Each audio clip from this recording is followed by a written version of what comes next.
When these people do their satanic rituals, and these major players in this global cult, they're big time into Satanism, been writing about this in detail for a long time.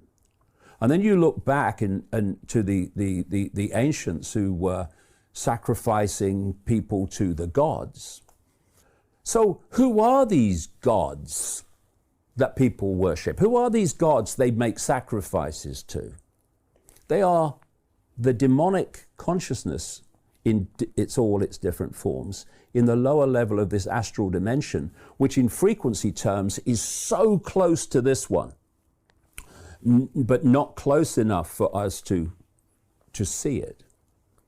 And so when they're making sacrifices to the gods, they are, and they're doing their rituals to the gods, they are interacting with this non-human level in the lower astral, which is ultimately orchestrating the simulation and orchestrating human society.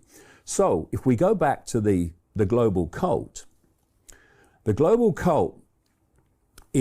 can be symbolized, and I'm talking about that operates in the world of the seen, and its impact becoming more and more obvious, not least since the COVID hoax was played.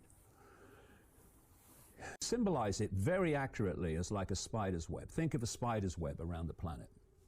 And in the center of the spider's web is the spider. Now, ultimately, that spider are these lower fourth dimensional, lower astral, quote, gods, actually, bunch of prats.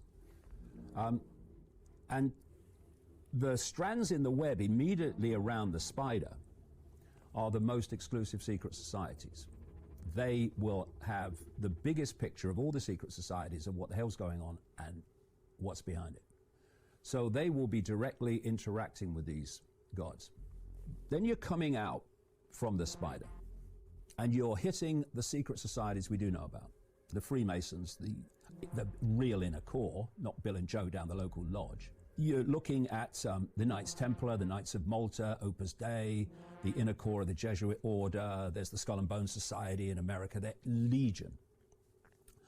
And we know they exist, unlike the ones immediately around the spider, but we don't know ultimately what they're doing. You know, if you don't research it anyway, the population doesn't know. And then you come to a point on the web as you come out, which I call the cusp. And this is the point where the hidden part of the web, the secret society part of the web, meets the scene. And at that cusp, you've got organizations like the Bilderberg Group, the Council on Foreign Relations in America, the Trilateral Commission, the Club of Rome that was created in 1968 to specifically exploit the environment and environmental concerns to justify the centralization of global power. And also at this cusp, you have this explosion now of think tanks and non-governmental organizations, many of which are funded by people like Soros. And their job is to take the agenda coming out from the hidden and to play it out in the scene through governments, government agencies, the banking system, corporations, Silicon Valley, the World Health Organization, the big pharma cartel, etc. And if you don't realize that this global cult web exists, then everything seems random. Organizations seem random. They don't seem connected. Situations seem random. They don't seem connected. They're dots.